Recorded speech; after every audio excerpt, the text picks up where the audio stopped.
History does not easily forgive a woman who takes power for herself. It may tolerate a queen as a wife. It may accept a regent as a mother.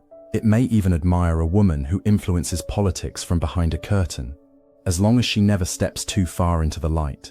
But a woman who claims the throne in her own name, a woman who does not merely advise power, but becomes it, that kind of figure does not pass quietly into history. She becomes a scandal, a warning, a myth, a target, a legend.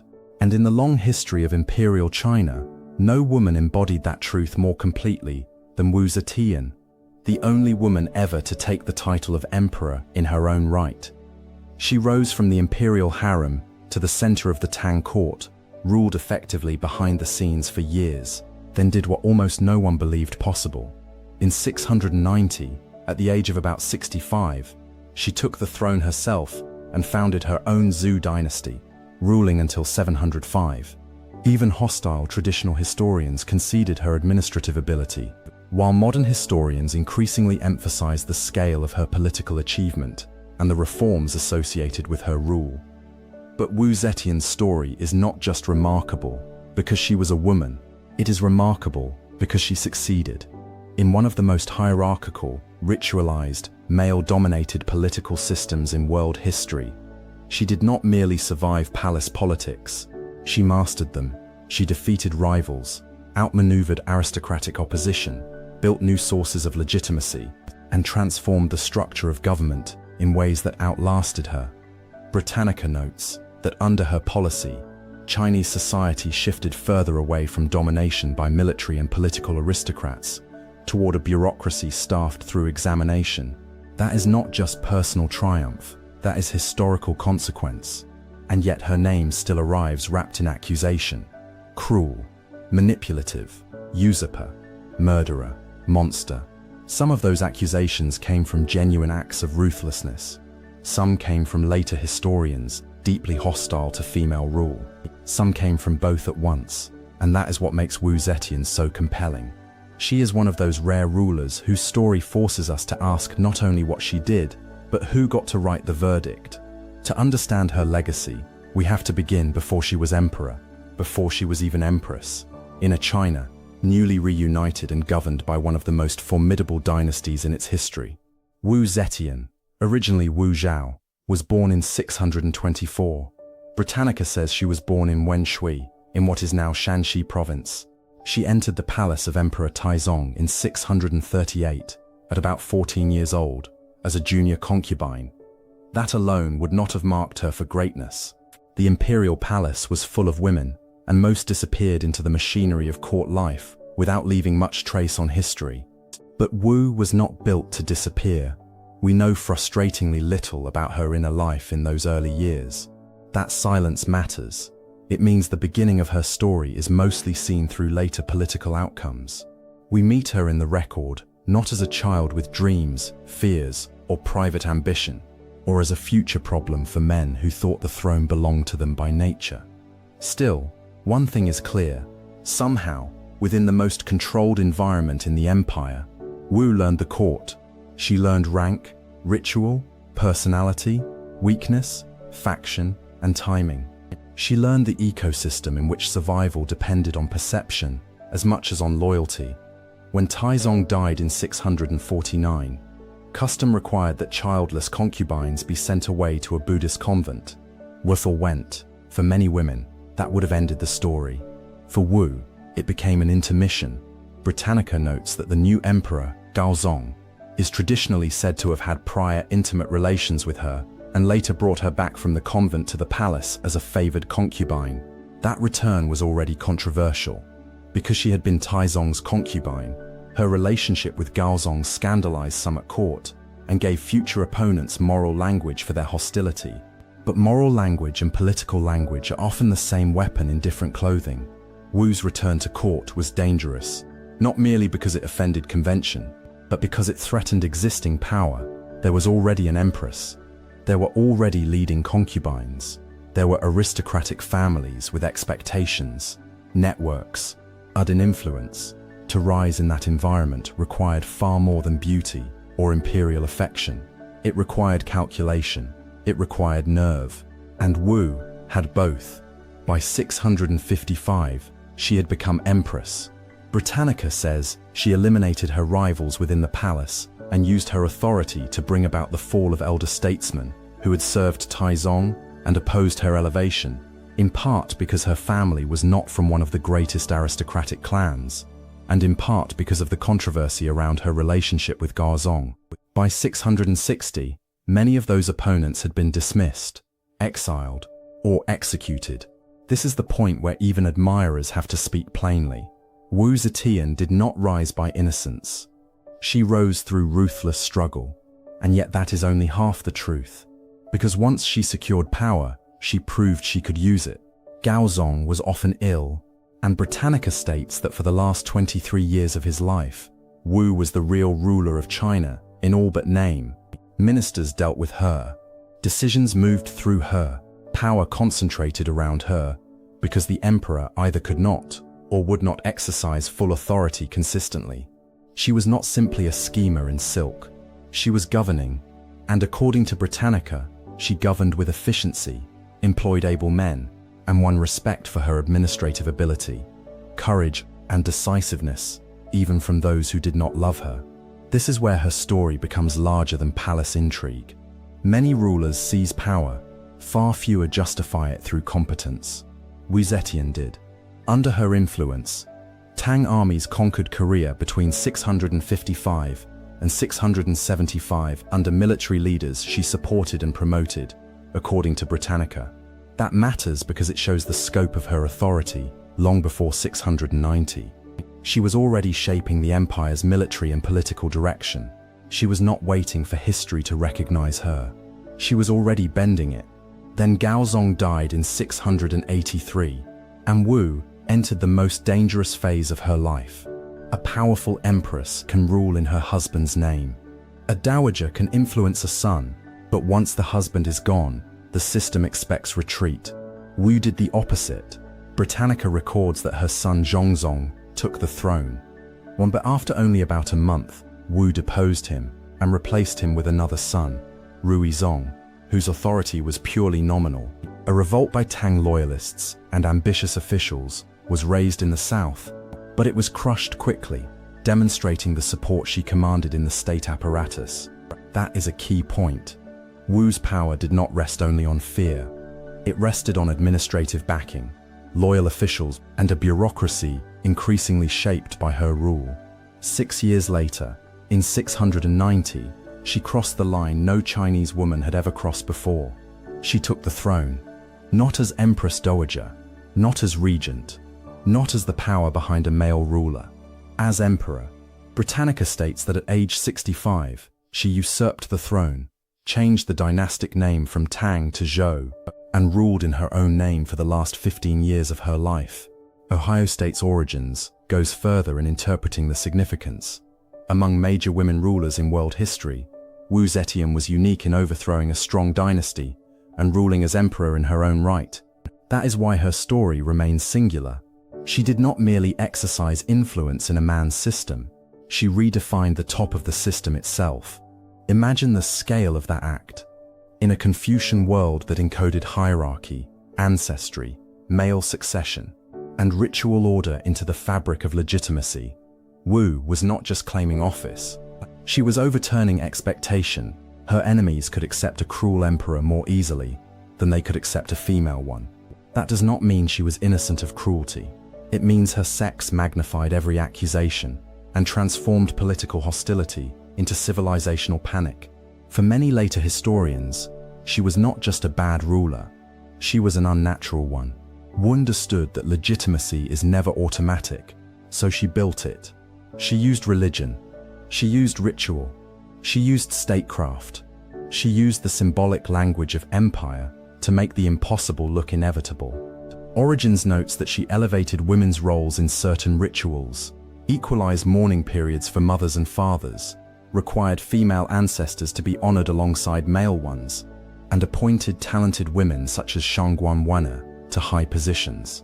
These measures did not turn her reign into modern feminisms, but they did show a ruler consciously pushing against inherited assumptions about gender and authority. She also turned to Buddhism as a source of political legitimacy. This was not random piety. It was strategy. Britannica and other sources note that she used Buddhism to bolster her authority, while Origins highlights her broader reimagining of ritual. Buddhism offered resources that were not tied as tightly as Confucian political orthodoxy to male lineage and aristocratic precedent. By elevating Buddhist symbolism and institutions, Wu helped create a cosmic and moral framework in which her rule could be represented not as aberration, but as destiny. And then there is the reform for which her reign may deserve the most lasting credit: the bureaucracy.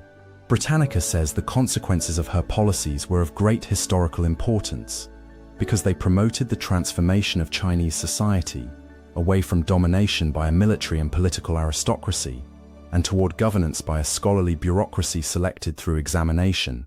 That is enormous. It means Wu did not merely preserve the empire, she altered the balance of who could serve it. By relying more heavily on officials chosen for talent and examination rather than pedigree alone, she weakened entrenched aristocratic power and widened the state's basis of support. This is one reason modern evaluations of her have become more complicated and, in many cases, more respectful. Traditional historians, especially those shaped by Confucian hostility to female usurpation, emphasized her cruelty, sexual politics, and violations of norm. Britannica explicitly notes that the significance of her reforms was long obscured by prejudice against an usurping empress and by revulsion at her acts of cruelty toward opponents. In other words, her reputation was never a neutral report. It was also a punishment, but we should not swing too far in the other direction and turn Wu Zetian into a misunderstood saint. She was not. Her reign involved purges, informants, fear, execution, and the destruction of rivals. Her own sons suffered under her political ambition. Origins notes that one son died under mysterious circumstances, another was exiled and later killed by imperial agents, and the remaining two were used as puppet rulers before she deposed them. Britannica likewise states that she continued eliminating potential rivals, even among her own relatives. This was not incidental hardness. It was part of how she ruled. That creates the central tension in her legacy. Was Wu Zetian a visionary reformer or a blood-soaked tyrant? The honest answer is, both categories are too simple. She was ruthless and effective, cruel and capable, destructive and constructive, a breaker of lives and a builder of systems. That combination is not unusual among great rulers. What is unusual is that in her case, generations of historians treated the ruthlessness as proof she should never have ruled, while often treating similar ruthlessness in male emperors as the cost of power. Gender did not invent the charges against Wu, but gender changed their temperature. Her later years revealed both her strength and her vulnerability. Britannica notes that after 699, she increasingly favored the Zhang brothers, courtiers whose influence angered leading officials. As she aged and her health declined, dependence on them deepened resentment at court. In 705, a conspiracy of ministers and generals seized the palace, executed the Zhang brothers, and forced Wu to abdicate in favor of her son Zhongzong. She died later that same year, on December 16, 705, in Luoyang, at about 81 years old. Her Zhou dynasty ended with her fall, and the Tang was restored. On one level, that seems like a defeat. Her dynasty did not survive. Her enemies returned. Her personal project ended in removal. But that is not the full story, because political legacies are not measured only by whether a family line continues. They are measured by what structures, precedents, and possibilities remain after the ruler is gone. And in that sense, Wu's reign did not vanish with the Zhou name. The state she left behind had been reshaped. The bureaucracy had been strengthened. The aristocracy had been checked. The idea that talent could matter more than birth had been advanced. And the Tang age that followed still benefited from foundations laid during her period of dominance. Britannica says plainly that she established the unified empire on a lasting basis, stabilized the dynasty through needed social changes, and helped usher in one of the most fruitful ages of Chinese civilization. That is a remarkable verdict from a source fully aware of her brutality. It suggests something important. Wu Zetian was not historically significant because she was the only woman emperor. She was historically significant because she was a consequential emperor. Full stop. The uniqueness of her sex explains why she became famous. The durability of her governance explains why she still matters. And perhaps that is why she remains so difficult to classify even now. To celebrate her too easily risks sanitizing violence. To condemn her too easily risks repeating old misogynies in scholarly costume. So we are left with the harder task, to look at her whole. A woman who shattered a political ceiling no one expected to break. A ruler who used religion, ritual, and bureaucracy with extraordinary intelligence. A sovereign who promoted capable officials regardless of old aristocratic standing. A monarch who proved that governance could be seized by brilliance as well as birth. And a political operator who was willing to exile, execute, and terrorize in order to keep what she had taken. This is what makes the phrase "only female emperor of China" both accurate and inadequate. It is accurate because no other woman in Chinese history assumed the title of emperor in her own right, the way Wu did. But it is inadequate because it risks turning her into a curiosity, a gender exception, a spectacle, instead of what she truly was, one of the most formidable rulers of the Tang world. Her sex made her unprecedented. Her ability made her unforgettable. Her legacy also extends beyond institutions into imagination. Origins notes that she inspired later powerful women, including Empress Dowager Cixin and Jiang Qing, even if none equaled her combination of will and statecraft. That point matters, because Wu Zetian became more than a historical ruler. She became a symbol of possibility and danger at once, proof that a woman could seize supreme authority in a male order, and proof, to her enemies, of why such authority should be feared. Few rulers cast such a long psychological shadow, and that shadow still reaches us now, because the questions surrounding Wu Zetian are not ancient questions only. How do we judge women in power when they use the same ruthless tools men have long used? How much of reputation is action, and how much is the prejudice of those who record it? Can a ruler be morally dark and historically transformative at the same time? What happens when a person from outside the expected line does not just enter the system, but masters it better than the people born to inherit it? Those are modern questions dressed in imperial robes. Wu Zetian does not give easy answers to them. She makes easy answers impossible. Maybe that is why she still fascinates. Not because she was perfect, not because she was innocent, not because she fits neatly into hero or villain, but because she does not. She stands at the collision point between gender and power, reform and terror, intelligence and ambition, state building and bloodshed. The official record tried to contain her.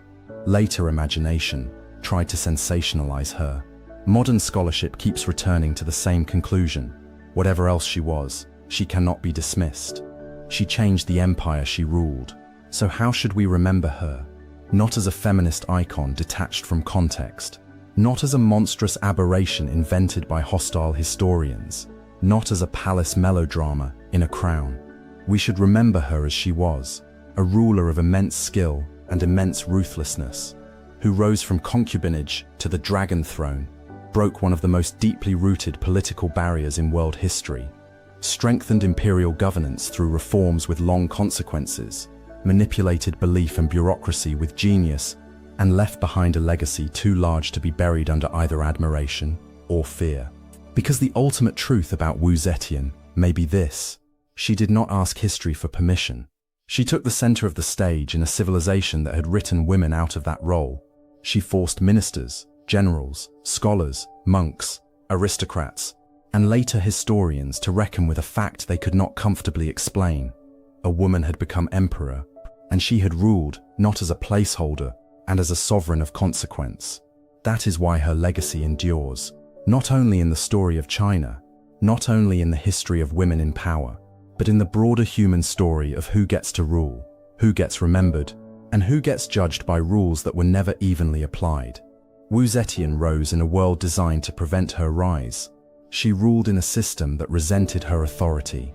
She left behind a state that bore the marks of her reforms. And she entered history as the one woman who did what no other woman in imperial China ever did. She became emperor, and whether her enemies hated that fact or not, history still has to answer to it.